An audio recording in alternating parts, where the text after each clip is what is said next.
yiraahdayo dumarka si loola gurto ama loola jaqjaq yiraahdo ma aqaan horeyna duruustaas uma soo dhigan gabadhaasi waxay ku andacoonaysay ayuuba wuxuu caayay ninka la yiraahdo fanaanka dhintay Allah u naxariistee Umar Dhuulla Cali Umar Dhuulla anigu ma caayin waxna kaba sheegin oraahdana ninna si yiri ninna soo qaaday dadka hadii si khaldan loo tusaya oo meesheeda laakiin anigu nin kale wax ka sheegayay oo li umada ku xamato Umar Dhuulla Cali ayna soogi ka gudub Umar Dhuulla wax dhali kara dadna waa dhalay ilaahay dadkiisa ha barakeeyo waana fanaan Soomaali legend oo dadka lagu daydo Soomaali kamid ah ilaahayna naxariistii janno ha siiyo isaga iyo waalidkiisa inta ka bacdi gabadhaas hal baan leh horta dhaqan iyo dadnimo anigu dumarnimo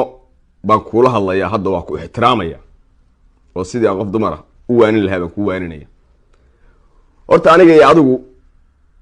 waxaan garanaynaa meesha aad igala qaaday iyo waxaad igu aflagaadeynaysid horta nin yaqaanaana wajiga aad umad u soo bandhigaysid iyo wajiga ku qarsoonna waa kala labo umada badankeedna dad fahmaya oo garasho iyo aqoon leh Soomaaliya waa ka buuxdaa miidiyahana waa jooga waxa ka qaylisiinaya ka habhabsiinaya doolaha aad ruuxaysaahi waa ayuuba khayra wax ka sheegay adeerta mid ka iraahdi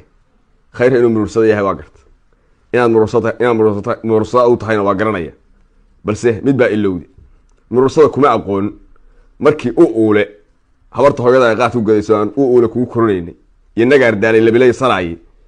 marka hadii la ku roon yahay riyaha nuugu jiday mursada kuma aqoon hadii la ku roon yahay doorxdan iyo hawiyanimadan ma adan aqoon isnaan la ku yiri waa jeerteen baa ku dhasho aan kugu qaadan taa waxaan ku leeyahay asha xawaarahaaga ha ka gudbi wasaaso aan gabar ahaan kugu hadlay afxoo markay noqotana ana isku nacaano laakiin dumarka si loo xigto waan aqoon tan labaad oo aad ka dirsan tahan garanayaayo deena adeerkiin muxuu ahaa ninkii ma jeerteen muxuu ahaa Ismaaciil Salaani wuxuu ahaa ku yiri baabka dhar ku dhaqan mayo ka tagay de ma jeerteen ma wada ma jeerteen hadii mid ma jeerteen ku naco ku yiri ka dhaqaaqay inta aroos ku la ballamay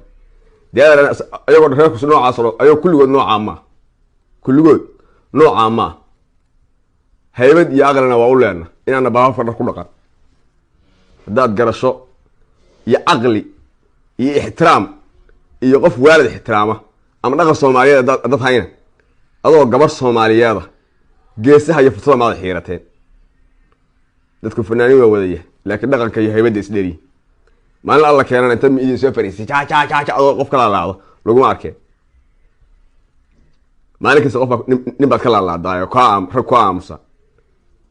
wali ani hawiyaan ku soo dhigtay nin hawiyaan ku dhiga mar waar maya ilka casmaan la ku dhigtid khadar yaro am jartay ku ruus maalin la ku dhigtid maanta anaga la laada maalin nin ma jartay ama nin daarooda on ku kala qabo mid baan ku leeyahay anu hadalku ku soo koobayaa kugu badin may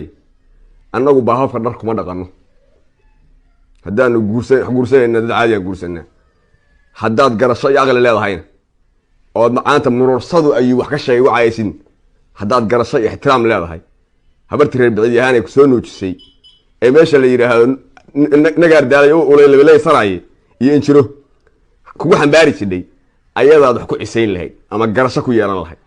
balse inta midna mari Umar Dhuulla caayay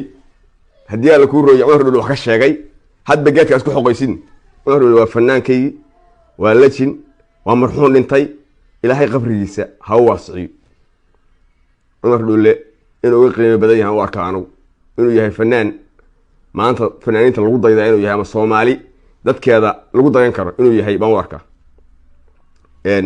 hadalkayga aan Umar Dhuulla ku soo qaadayn cid Allah cidii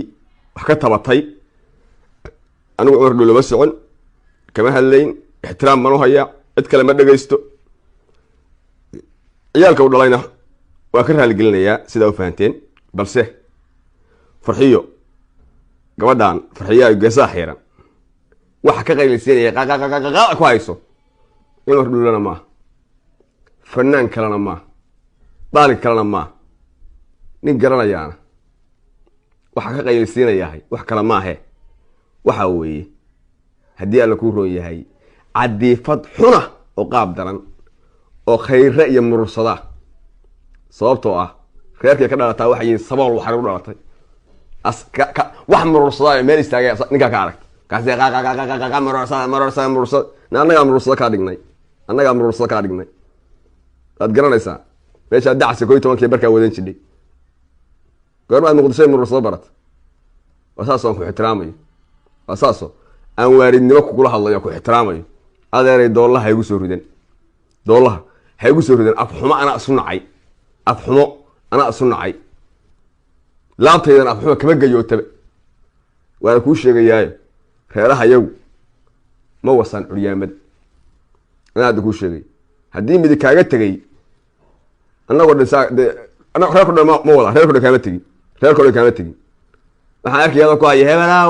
hebelaaw walaalkayna kala yaraahayow ila ribooday hay u qalif inaan dul fariisto meelaha ka soo qalaysid aan dhamaan ka wada xiro walaalka iyo waxaad ka sheekeynaysid midna aniga media ma keen midna meel gaba saari karo ee caga dhigo dadkana qaarkii maahi wax badanna waa hayaa oo aan gabarnimo kugu ixtiraamayo halkaa soo wada dhigi karaa laakiin sharafteeda karaamadeeda ka weyn noloshaydina media gabarka waxa xaganta media dhex taagnaa adeeray geedaha qaybaan la daaqin baa jira ee doolaha ay ugu soo rideen igata waa jiraan dad baafafka dhar ku dhaqda anu mashiin baan ku dhaqdaa dharka baafafka dadka dhar ku dhaqda waa jiraan laakiin anu mashiinada caadiga ah automatic aan ku dhaqdaa iga wareeji marka isu ka manhiin iga wareeji taasaan ku leeyahay ayadaana kuu roon kuna sharaf roon haddaan shaatiga haddaan baxsado wallahi media adoo qaban ba soo fariinaysa qaqaqa ku haya adeer caga dhigo ku aflagaadeen miyaanu waalidkay asnaanta dhacaysi waalidkaan aanu caaymayo waalid la caayo ama aad wax yeeli kadib ima dhalin aniga adeer waxa samaysaa danta aad leedahay raaco